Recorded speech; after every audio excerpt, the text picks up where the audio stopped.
Buenas tardes, bienvenidos a este webinar. Buenas tardes a las personas que nos siguen desde Europa. Buenos días a las personas que están en Latinoamérica. Es un placer poder compartir este rato otra vez con vosotros. Os voy a explicar un poquito cómo funciona el webinar.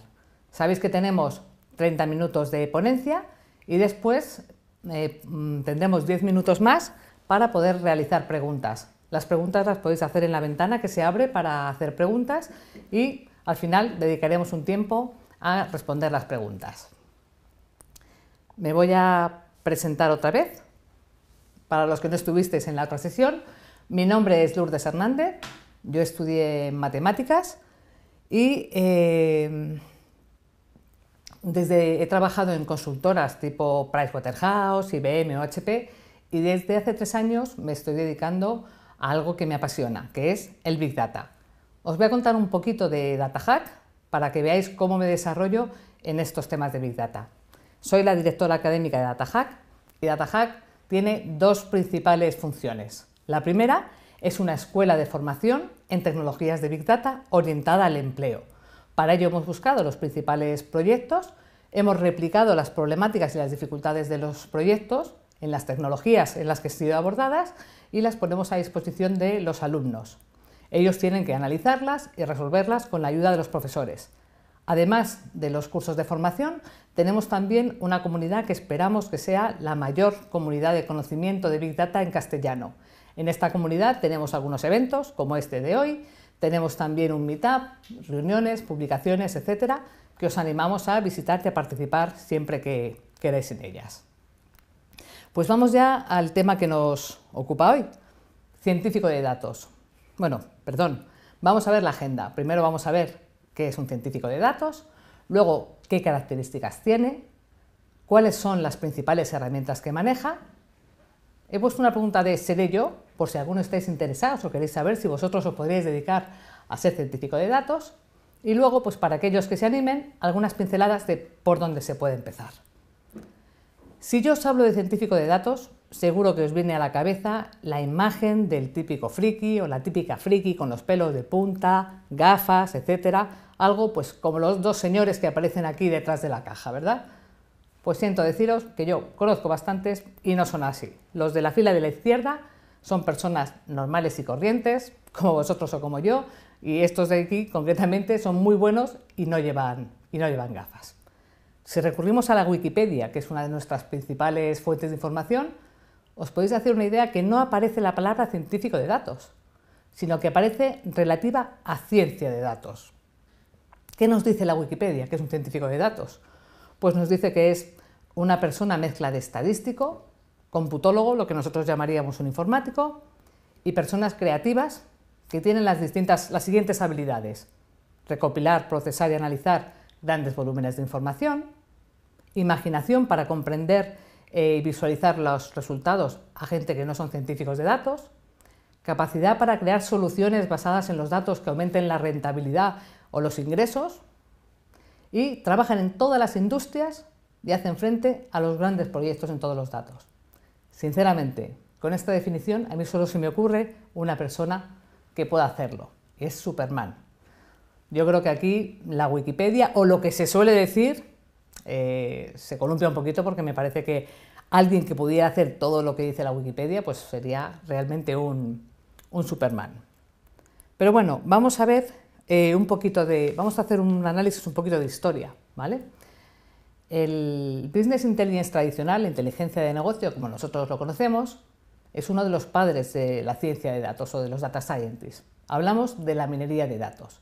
En el esquema de arriba en la pantalla podéis ver la arquitectura tradicional de Business Intelligence, donde nosotros captamos unos datos de distintas fuentes de datos, hacemos unos procesos de extracción, transformación y carga para adaptarlos a nuestras necesidades, los guardamos en unos almacenes, en un data warehouse corporativo o en un data mart departamental, y a partir de ahí los usuarios los pueden utilizar haciendo informes, reportes, minería. Todo esto está inventado hace muchísimos años. Por lo menos cuando yo empecé a trabajar ya trabajábamos en temas de Business Intelligence. En una de estas data marts o áreas departamentales es donde utilizamos o donde se hacen los procedimientos de minería de datos. ¿Qué ventajas tienen? Si miráis abajo, en los datamarts normales uno pregunta qué ha pasado, cuándo, por qué, sobre qué productos, y sin embargo utilizando la minería podemos responder preguntas más avanzadas.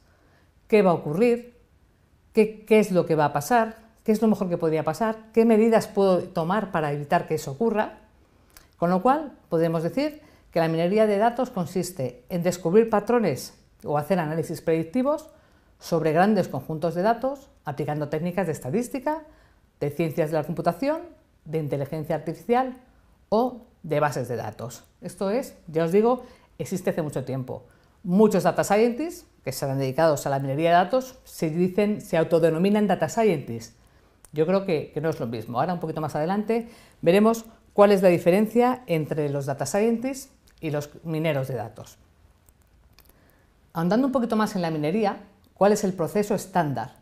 Como os decía antes, unos informáticos o unos procesadores de datos han cogido la información, la han limpiado, la han estructurado y la han organizado para que los mineros puedan trabajar sobre ella, seguramente almacenándolas en un gran fichero o una tabla de una base de datos relacional muy grande.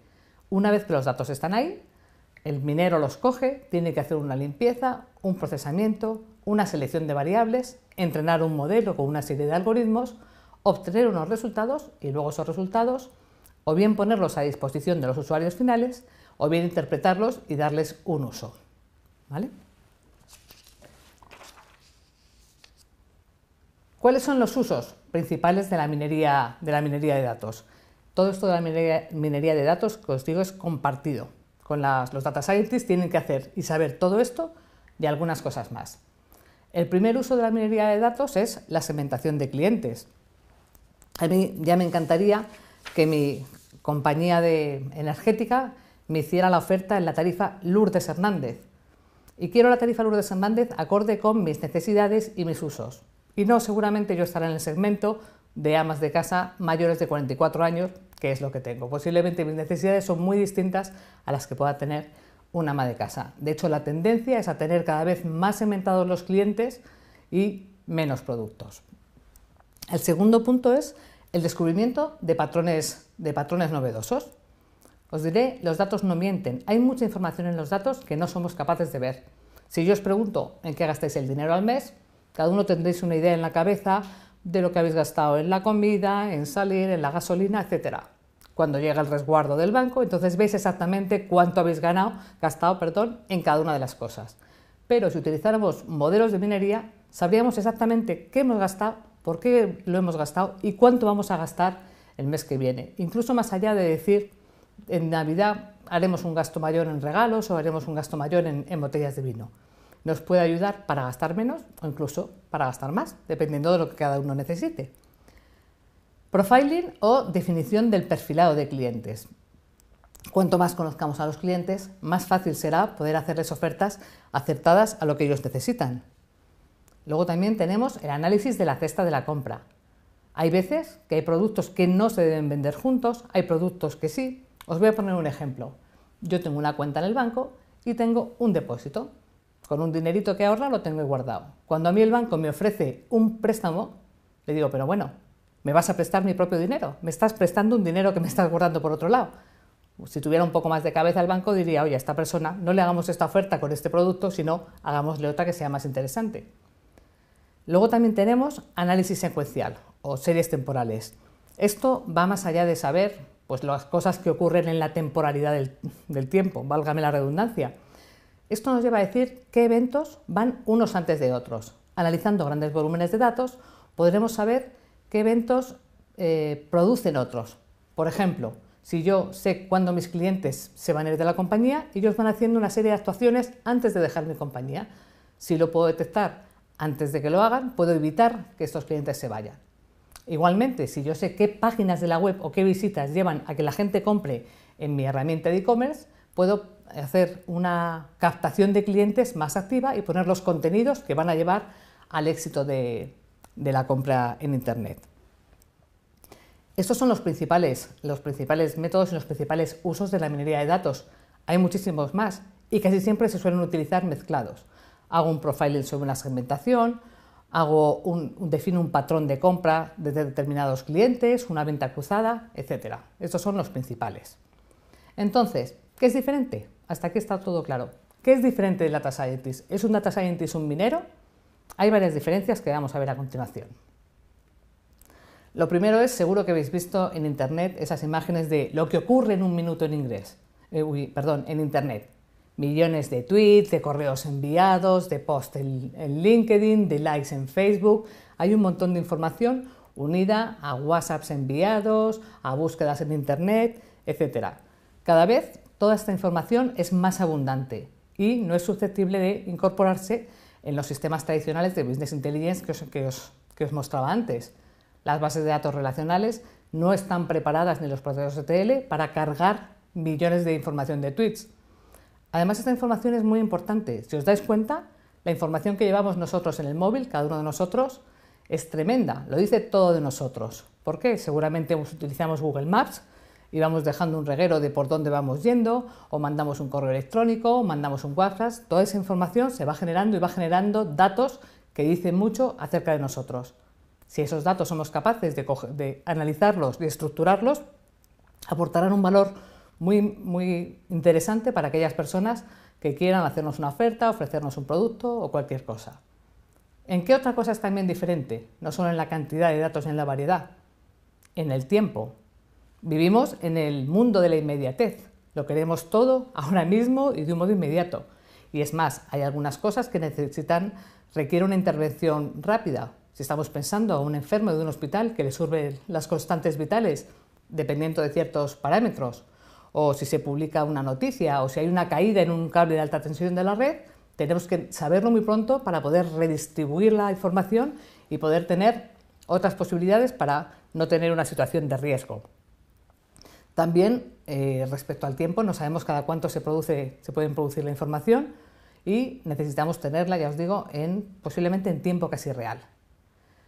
¿Qué otra cosa diferente? Pues derivado de estas dos partes, necesitamos unas infraestructuras y unos procedimientos diferentes.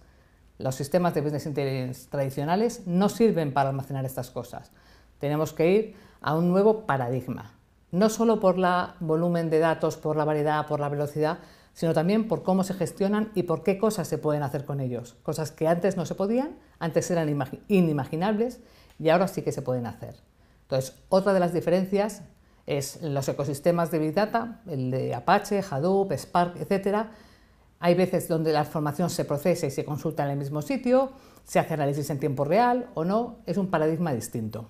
¿De acuerdo? Que no es fácil de emprender. Con todo esto, ¿qué características debe tener un Data Scientist? Vamos a diferenciar en dos partes, lo que son las aptitudes y lo que son las actitudes, que las dos son importantes. ¿Qué aptitudes tiene que tener? Tiene que saber estadística y manejarse bien con todo el tema de números, tiene que saber temas de análisis, tener una mente para poder pensar cosas, hacerse preguntas, identificar distintos métodos de obtener la información, tiene que saber de reporting, tiene que saber también de visualización, que no es lo mismo que el reporting. Cuando veamos las herramientas os daré una pincelada al respecto. Tiene que saber dónde se almacenan y se procesan los datos. Cuando hablábamos del data miner, había un equipo, por otro lado, que cogía los datos, los procesaba, los cargaba en el data warehouse y ya se los dejaba limpios y preparados en una tabla. A partir de ahí entraba su trabajo de seleccionar variables, de identificar. En este caso no. En este caso el data scientist puede decidir mezclar datos de entrada con datos muy elaborados, mezclar datos de distintas tipologías y para eso él tiene que saber dónde están y cómo se han procesado. Y tiene que saber también de tecnología. Para poder conocer ese almacenamiento, este procesamiento, tiene que saber lo que hay por debajo. Esto en cuanto a aptitudes. Al final os va a acabar saliendo el Superman que os comentaba al principio. ¿Qué tiene que ser respecto a las actitudes? Tiene que ser una persona curiosa. ¿Por qué? Porque es un nuevo paradigma, porque tiene que hacerse preguntas, porque no debe conformarse con los resultados obvios. Oye, en Navidad suben las ventas de turrón, no hace falta hacer un Big Data para saber que en Navidad suben las ventas de turrón. Tiene que ser creativo para buscar un poco más allá y encontrar nuevas respuestas. Tiene que ser flexible y poder mezclar distintos datos, hacer pruebas. Tiene que estar motivado e, importante también, tiene que trabajar en equipo. Nos están vendiendo que el Data Scientist es la panacea, que lo hace todo. en absoluto. Los data scientists hacen tareas importantes y hacen una parte importante del trabajo, pero un proyecto de Big Data no se saca con 5 data scientists. Es algo que todavía, desde luego en España, tenemos que aprender y en muchas partes también. Pero bueno, lo importante es ir trabajando hacia ello e ir avanzando. ¿Cuáles son las herramientas que tiene que saber un data scientist? Pues aquí las he agrupado como en 3 partes. La primera parte hablamos de las herramientas estadísticas. Y la primera es el Excel. Aunque os suene extraño y poco sexy, la herramienta más utilizada por los data scientists es el Excel. No dicho por mí, dicho por los expertos. ¿Por qué el Excel? Porque hay que mirar un fichero para ver si está bien, porque hay que hacer unos determinados cálculos, porque para trabajar con grandes datos hay que trabajar a través de los pequeños datos. Muy importante y muy de moda, y yo creo que se va a convertir en el estándar, es R, que es una herramienta estadística que tiene una gran ventaja, aunque no es nueva y no es Big Data, como diríamos, es que tiene una gran comunidad de conocimiento, lo que nos ofrece un montón de librerías con un montón de cosas que ya están hechas. Y además una comunidad grande que en este nuevo paradigma están deseando ayudarnos. Con lo cual, si tú quieres hacer una media o calcular unos porcentajes, unos valores, seguramente haciendo la consulta en el foro adecuado obtendrás las ayudas necesarias y mucha gente que haya hecho cosas similares o que te pueda ayudar con tu problemática. Tenemos también Weka, que es también de la parte universitaria, MATLAB, y luego tenemos pues todas las herramientas estadísticas de los fabricantes. Tenemos SAS, SPSS de IBM, las de Oracle, en fin, todos los fabricantes tienen su suite de herramientas para análisis de datos, para data mining. Hablamos de la parte de almacenamiento y aquí entramos en el entorno de Hadoop, los ficheros HFDS, Spark, y luego entramos también, por supuesto, las bases relacionales de siempre, Oracle, Teradata, IBM, todas están también incluidas. Y entramos en las bases de datos no SQL, como son aquí os he puesto el logo de Mongo, pero está también Cassandra, React, Neo4j, no, Cassandra, React, Neo4j, y se me olvida una, hay muchas más. ¿Por qué se llaman no SQL? No es que sean bases de datos que no admiten SQL. El no SQL viene de Not Only SQL. Son bases de datos columnares que tienen otros usos distintos a los que estamos acostumbrados en las bases de datos relacionales. Aquí tenemos la parte de almacenamiento y luego tenemos también parte de procesamiento. Hadoop tiene su ecosistema, tiene muchas herramientas que se pueden utilizar. Tenemos también Python, que está ahí a caballo entre la estadística y el procesamiento. Tenemos herramientas de procesamiento en tiempo real, Kafka, un montón de ellas. Y luego tenemos también la parte de visualización. Visualización comprende pues, todas las herramientas de reporting estándar, como podría ser SAP Business Object, MicroStrategy, etc. Y las que ahora están un poco más de moda, Tableau, ClickView, Elasticsearch, Kibana de Elasticsearch, etc. Como os decía, es un paradigma distinto, se hacen las cosas un poco distinto. No tiene sentido que si tenemos que hacer un proyecto para algo casi en tiempo real, tardemos 8 meses desde que nos lo piden hasta que lo implantemos. Con lo cual surgen también las nuevas metodologías, como son Agile, Scrum, para hacer estos proyectos de una manera más ágil. Un poco resumiendo, como os pongo abajo, es casi una cuestión de magia. Un abaco para contar y una bola de cristal para poder ver el futuro. ¿Seré yo? Alguno a lo mejor os estáis preguntando, oye, esto tiene buena pinta, ¿puedo ser yo un científico de datos? Pues os voy a decir que es contagioso. Yo tengo experiencia porque en la escuela formamos a varios cada cierto tiempo y la gente se contagia. Es muy gratificante porque descubrir la información de los datos, descubrir nuevas cosas, aportar al negocio es gratificante. Es un trabajo novedoso, diferente cada día y que tiene muchísimo futuro. Como dice McKinsey, os pongo aquí la cita, en 2018 faltarán unos 200.000 científicos de datos en Estados Unidos. Sabéis que en España vamos un poquito por detrás de Estados Unidos, incluso en Latinoamérica, pues están como en España o quizá un pelín más atrás. Con lo cual estas cifras están todavía por venir. Lo que es 2018 para Estados Unidos, pues puede ser a lo mejor 2020 para España y Latinoamérica. ¿Queréis dedicaros a esto? Unas pequeñas pautas. Si te da alergia al Excel y los números te resultan difíciles, o si no sabes cambiar el mando de la tele, pues a lo mejor esto no es lo tuyo. Si no tienes miedo, si eres una persona inquieta, si en un momento dado pues no te da miedo buscar en internet, en Google, investigar, cacharrear, pues a lo mejor este puede ser tu sitio.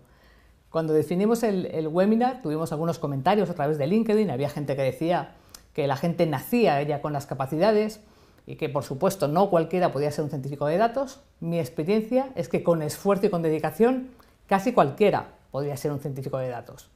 Entonces es cuestión de echarle tiempo y esfuerzo con un mínimo. Eso sí, hay que saber estadística, hay que saber matemáticas, pero todo eso se puede aprender y practicar. Si con esto aún no os he convencido para que os dediquéis a la ciencia de datos, vamos a pasar a la siguiente slide y os va a dar algunas pistas de por dónde podéis empezar. El primero que os muestro aquí es un curso de Coursera. Coursera es una plataforma de cursos online que tiene muchos cursos y muy buenos para empezar. Este primero es un curso de estadística aplicado a los negocios. A través de unos vídeos, la tutora te va enseñando y te va guiando para ver por dónde debes ir abordando las soluciones. La segunda, este SwirRL, es una plataforma de conocimiento en R que tiene una serie de ejercicios que tú puedes ir haciendo, empezando por los más fáciles y va increciendo. Si tú haces estas cosas ya te puedes hacer una idea de si la parte de científicos de datos te va a venir bien y te va a gustar o si realmente no es lo tuyo. Incluso para los más avanzados, para los que ya tienen un manejo con R, incluso tenemos también, no lo he puesto aquí, pero están los cursos de Cloudera, como Introducción a Hadoop, Spark, etc. Os recomiendo las competiciones de Kaggle, es la cajita azul que tenéis ahí abajo. Son competiciones de Data Scientist, donde hay un montón de dataset, de conjuntos de datos, que podéis trabajar sobre ellos y ahí dar una serie de premios según las personas que encuentren los mejores modelos o los mejores algoritmos que se adapten a ellos. Si aún queréis más, podéis visitar nuestra página de internet de DataHack, donde tenemos un montón de cursos también, pues de todo tipo. ¿Y esto para qué os servirá? Pues para encontrar un trabajo como científico de datos, que como sale aquí, he conseguido un trabajo de qué, pues no sé muy bien, que parece el hombre orquesta, con un montón de herramientas y con cosas raras que no sabe muy bien qué se van a hacer con ellas. Y esto es todo en el rato de la ponencia. Ahora vamos a dejar unos minutos para que hagáis preguntas si queréis y en un minutín vuelvo con vosotros a responder las que haya. Muchas gracias. Ya estamos aquí de nuevo. Vamos a ir contestando algunas de las preguntas o agruparemos preguntas que habéis ido haciendo. Hay aquí una persona que nos pregunta si un actuario es ya un científico de datos. ¿Vosotros qué creéis? En parte sí y en parte no. Es cierto que un actuario maneja grandes volúmenes de información y debe trabajar y descubrir cosas en ellas, patrones, modelos. Pero un actuario lo podría hacer con un proceso de minería de datos estándar. Todos sus datos son perfectamente estructurados, llegan en un determinado espacio de tiempo y se pueden hacer con herramientas tradicionales. Entonces, me temo que mi respuesta de si el actuario es un científico de datos, yo creo que a día de hoy no. Si me decís que ya los actuarios están mezclando imágenes de posibles fraudes, etcétera, y están utilizando cosas más avanzadas, en ese momento se convertirían automáticamente en científicos de datos. Otra pregunta que nos dicen por aquí es si los científicos de datos deberían saber también de negocio. Aquí hay distintas opiniones, ¿eh? Yo encuentro mucha gente que no está de acuerdo conmigo, pero yo creo que lo importante es saber qué dicen los datos. Sin embargo, si tú sabes mucho del negocio, vas a cuestionar lo que te dicen los datos. Si, por ejemplo, una empresa de turrones le dice que el crecimiento es de una determinada manera, el que sabe del negocio dirá que ellos conocen bien la época, en el año en que se producen las máximas ventas. Entonces yo creo que es mejor que no sepan de negocio y que luego contrasten con gente de negocio. Oye, los datos dicen esto, esta es lo que están mostrando los datos. Hay que meter una parte de intuición, pero esa se puede hacer por otro lado. Además, al trabajar con los datos y ver cómo son, cómo se comportan, qué cosas hacen, automáticamente el científico de datos aprende de negocio. La primera vez que se enfrente con los datos a lo mejor no sabe mucho. Te aseguro que la tercera o cuarta que los analice va a saber en función de lo que dicen los datos. ¿Vale? A ver, otra pregunta por aquí, me preguntan sobre formación universitaria para científico de datos. Todo esto es muy nuevo y de momento no hay nada oficial. Hay buenos cursos, muchas universidades tienen cursos. Mi recomendación es elegir una de las dos patas, o la pata más técnica, informática, telecomunicaciones, o la parte más analítica, matemáticas, estadística, y luego completar vuestra formación con la otra parte, según lo que os tire más o lo que os guste más. Ahora mismo cursos como tal no hay, esto es muy novedoso, cambia mucho, con lo cual yo llevo 3 años dando clases y hay herramientas que contaba hace 3 años que ya no existen. Entonces os animo a estudiar y a buscar y a que os especialicéis en lo que queráis. Si queréis ser científicos de datos puros, pues tirad más por la parte más de análisis, de estadística, etc. Para que un manager desarrolle un proyecto de Big Data, sin ser el experto. Bueno, yo creo que hay que saber. no puedes dirigir un equipo. O sea, esto yo no sé si los arquitectos que hacen edificios alguna vez hacen el cemento o no, o directamente ellos saben cómo es el cemento, hacen los planos, diseñan y luego hay otras personas que hacen el cemento y lo construyen. Aquí yo creo que es bueno que incluso los managers conozcan bien el detalle, aunque ellos no lo van a hacer. Nosotros en nuestros cursos tenemos mucha gente que se forma, que hace los programas, que define las arquitecturas, que hace los algoritmos, aunque luego su rol vaya a ser de dirigir un proyecto. Pero lo haces una vez y entiendes bien cómo funciona, o va a ser difícil que puedas luego dirigir un equipo que lo haga. Buena pregunta nos hacen por aquí, si las empresas prefieren herramientas de fabricantes o herramientas de código abierto. Mi experiencia aquí es que es muy distinto dependiendo de qué empresas. Emprendedores, pequeñas y medianas empresas, claramente van a herramientas de código abierto. Las grandes, el IBEX 25, por lo general suelen tener herramientas de fabricantes, aunque ellos están dando cuenta de la ventaja competitiva y el ahorro que supone utilizar herramientas de código abierto. Entonces, cada vez más ellos están empezando a probar y a hacer pilotos con estas herramientas. Es difícil porque ellos pueden tener miedo al futuro, a qué pasará con las herramientas de código abierto, si tendrán un soporte, pero ahora mismo en cuanto a la parte de estadística posiblemente prefieran los de fabricantes, pero en cuanto a la parte de infraestructura, Hadoop y Spark, que son de código abierto, se están convirtiendo en el estándar para todas, grandes y pequeñas. Yo creo que eso es un must have, o sea, ahí no se va a poder renunciar. Vale, pues hasta aquí ha sido nuestro webinar de hoy. Agradeceros vuestra participación. Sabéis que nos podéis seguir a través de la página web y daros un saludo encantador. Hasta luego.